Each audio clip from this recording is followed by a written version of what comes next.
Alright, hello dear viewers, your host Dryj here again, playing the Stanley Parable. It has come to my attention that this game doesn't really have save points or a save mechanic. So what you're supposed to do is just play and start from the beginning again. So in order to spare you the opening sequences and to create a sense of continuity, I have played again until the part where we left off last night, and we shall start from here. So, to recap, we just walked through a big door from a black room after being crushed to death by the metal jaws of fate, and we are now in a meta room describing the designing of the game. So we have some things, some exhibits about the game itself. Yes, interesting.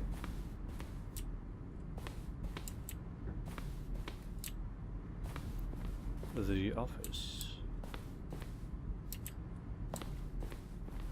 Button sounds. Oh yeah.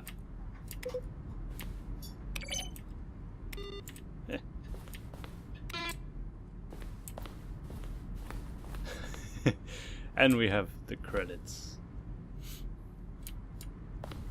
Neato. Office computers. Solitaire. Installation. Installation. Employee database. Etc. etc. Let's try out one of these doors.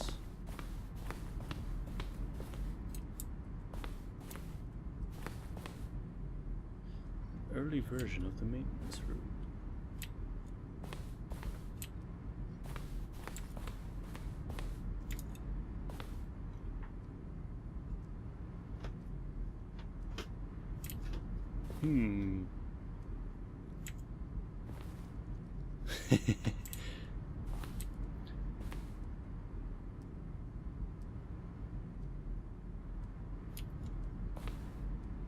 Oh yeah.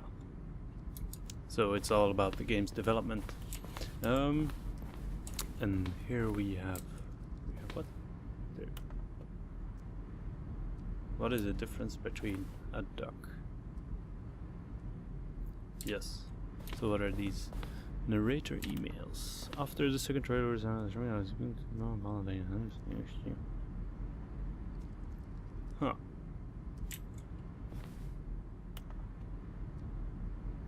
Alright. Now, this is all very interesting to play, but I think it's not that riveting to watch. So, oh, the apartment ending. So there's a spoiler. Okay, cool. So, I guess this is the ending room? Like after you get one of the endings, you can check out some extra info about the game, etc. Not all that interesting, I guess. Oh, look at these two. How they wish to destroy one another. How they wish to control one another. How they both wish to be free. On and off. Something tells me this will reset the game. Can you see? Can you see how much they need one another? I can't see shit. No, perhaps not. Sometimes these things cannot be seen. Indeed. But listen to me. You can still save these two. You can stop the program before they both fail. Push escape and press quit. There's no other way to beat this game. As long as you move forward, you'll be walking someone else's path. Stop now and it'll be your only true choice. Whatever you do, choose it. Don't let time choose for you. Don't let time... Alright, I guess. That's one way to end the game.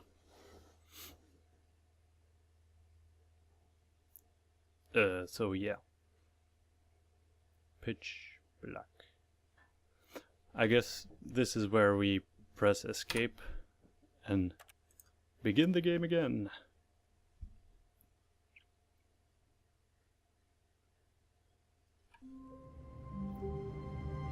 Alright, we're back again. All of his co-workers were gone. What could it mean? Stanley decided to go to the meeting room. Perhaps he had simply missed a memo.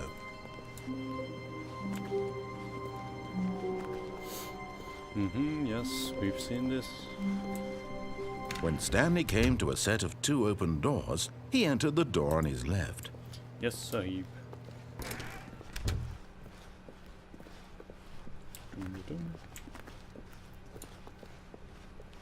Yet there was not a single person here either. Feeling a wave of disbelief, Stanley decided to go up to his boss's office, hoping he might find an answer there.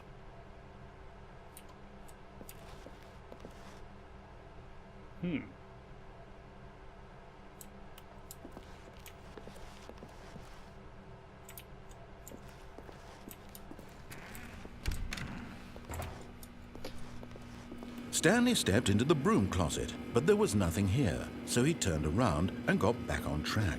Someone told me this has a little, well, you can't really call it an Easter egg, but something happens if you stay in here. There was nothing here.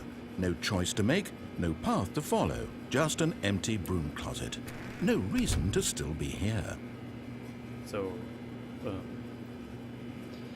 I guess you've seen this before, but It was baffling that Stanley was still just sitting in the broom closet. He wasn't even doing anything. At least if there was something to interact with, he'd be justified in some way. As it is, he's literally just standing there doing sweet FA. I don't know what sweet FA means, but Are you really still in the broom closet? Standing around doing nothing? Why? Please offer me some explanation here. I'm genuinely confused. I'm interacting with the narrator. Duh. You do realize there's no choice or anything in here, right? If I'd said Stanley walked past the broom closet, at least you would have had a reason for exploring it to find out. But it didn't even occur to me because literally this closet is of absolutely no significance to the story whatsoever. I never would have thought to mention it.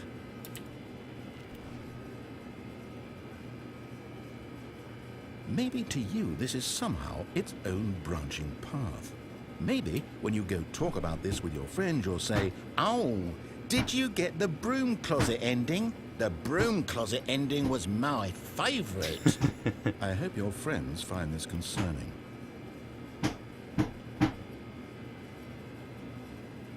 Stanley was fat and ugly and really stupid. He probably only got the job because of a family connection. That's how stupid he is. That or with drug money. Also, Stanley is addicted to drugs and hookers. You're addicted to drugs and hookers. Look at this. Well, I've come to a very definite conclusion about what's going on right now. You're dead. You got to this broom closet, explored it a bit, and were just about to leave because there's nothing here, when a physical melody of some sort shut down your central nervous system and you collapsed on the keyboard. That's right, I'm dead. Well, in a situation like this, the responsible thing is to alert someone nearby so as to ensure that your body is taken care of before it begins to decompose. Hello? Anyone who happens to be nearby? The person at this computer is dead. Or maybe unconscious. He or she has fallen prey to any number of your countless human physiological vulnerabilities. It's indicative of the long-term sustainability of your species. Please remove their corpse from the area and instruct another human to take their place at the computer, making sure they understand basic first-person video game mechanics and filling them in on the history of narrative tropes in video gaming, so that the irony and insightful commentary of this game is not lost on them. All right, So amazing. when you've done that, just step out into the hallway. Ah, second player. It's good to have you on board.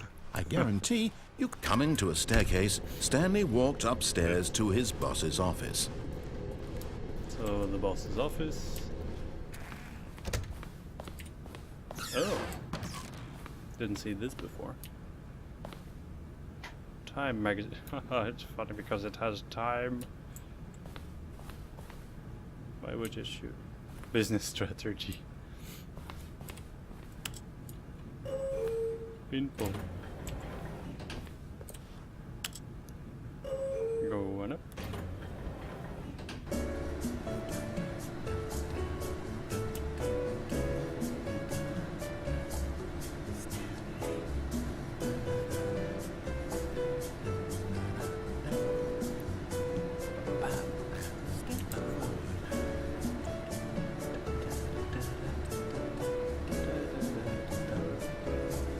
It's your standard video game loading elevator.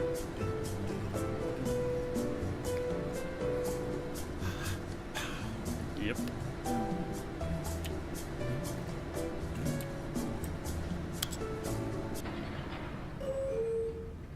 Oh, there we go. We're back where we started. Or are we? Dun, dun, dun. Stepping into his manager's office, Stanley was once again stunned to discover not an indication of any human life. What could it mean? Stanley wondered aloud to nobody. What could it mean? He began wildly tearing through papers on the boss's desk, pulling books off the shelf, looking behind paintings, desperate for clues to his situation. But his attention was caught by a keypad behind the boss's desk. What could its purpose be? In fact, this keypad guarded the terrible secret that lay buried below his feet. And so the boss had assigned it an extra secret pin number, 2845. 2845. But of course, Stanley couldn't possibly. Yet incredibly, by simply pushing random buttons on the keypad, Stanley happened to input the correct code by sheer luck. Amazing. Amazing. He stepped into the newly opened passageway. Yeah, the passageway. Righto. We've seen this before. And then the elevator down.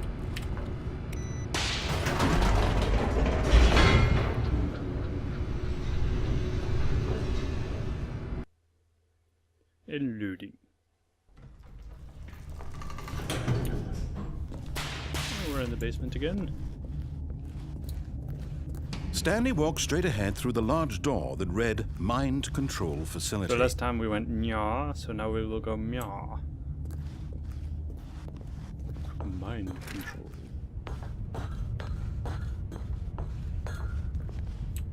Oh, there's a light switch. How convenient.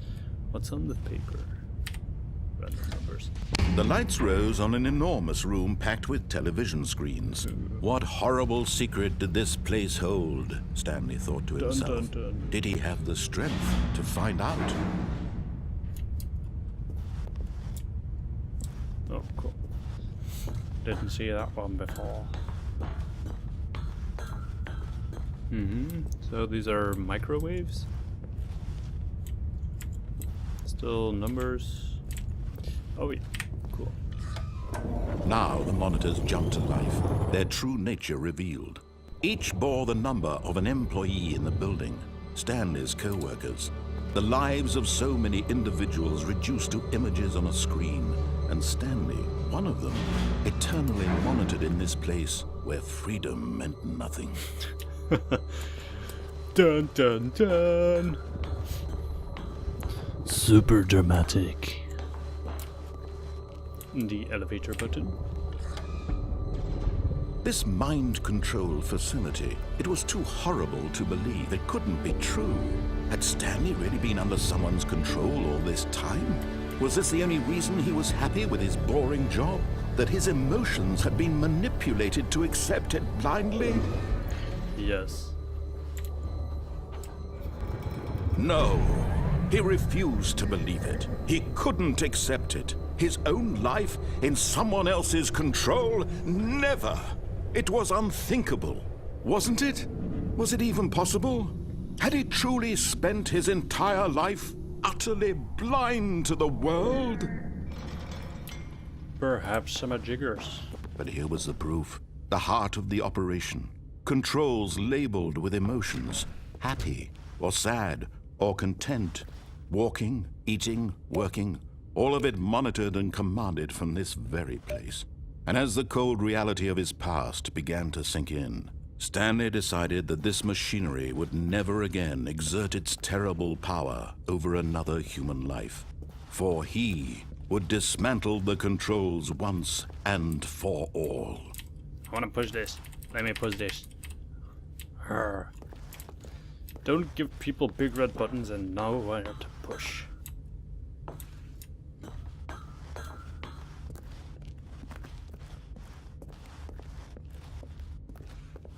What's going on here? Well, except the pretty lights, of course. Yeah, so there's 1 through 142. And the other ones, I guess, are the other numbers? No, I don't know. Let's check it out. Boop. Oh, 1 or 2.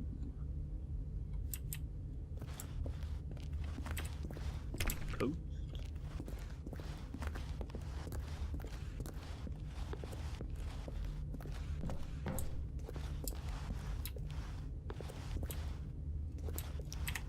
A 5. We need 4 and 3.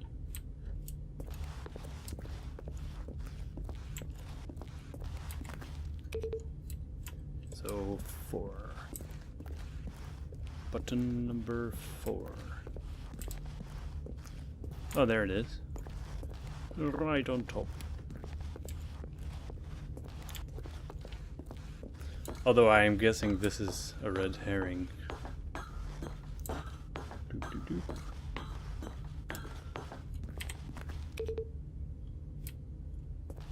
Yep.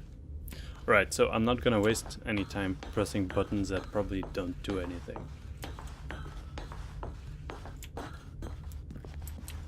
Let's just skip ahead. Skip as in skipping. Happy. Not as in cut the video. Mind control input.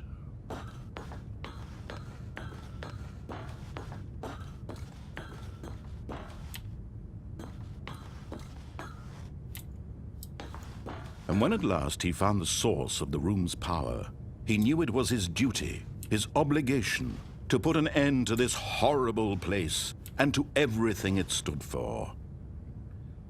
Damn right. Boop.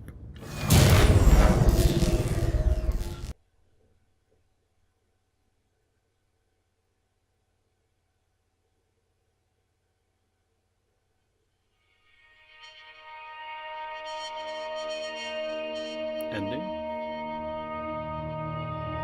Blackness and a rising chill of uncertainty. Was it over? Yes. Yes. He had won. He had defeated the machine, unshackled himself from someone else's command. Freedom was mere moments away. Wow. And yet, even as the immense door slowly opened, Stanley reflected on how many puzzles still lay unsolved. Where had his co-workers gone? How had he been freed from the machine's grasp? What other mysteries did this strange building hold?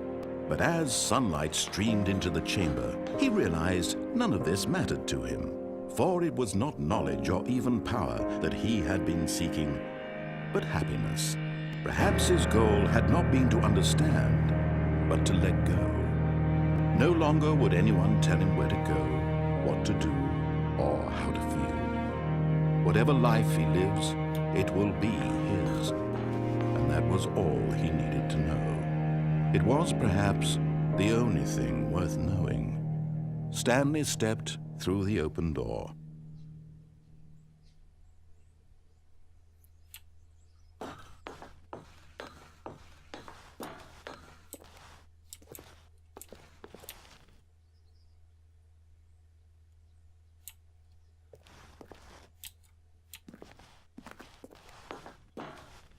I don't know, it's scary out there. It's rendered kind of weird. Looks like a video game.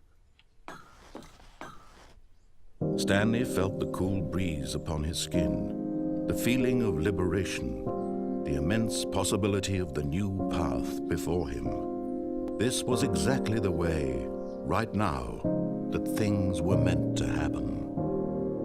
And Stanley was happy.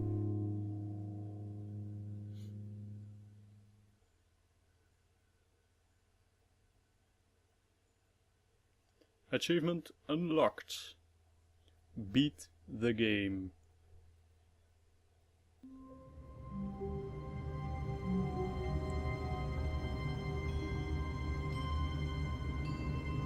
And we're back here. Alright. Let's log off here and explore the rest of the game a different time. I will see you then, dear viewers, and I bid you adieu.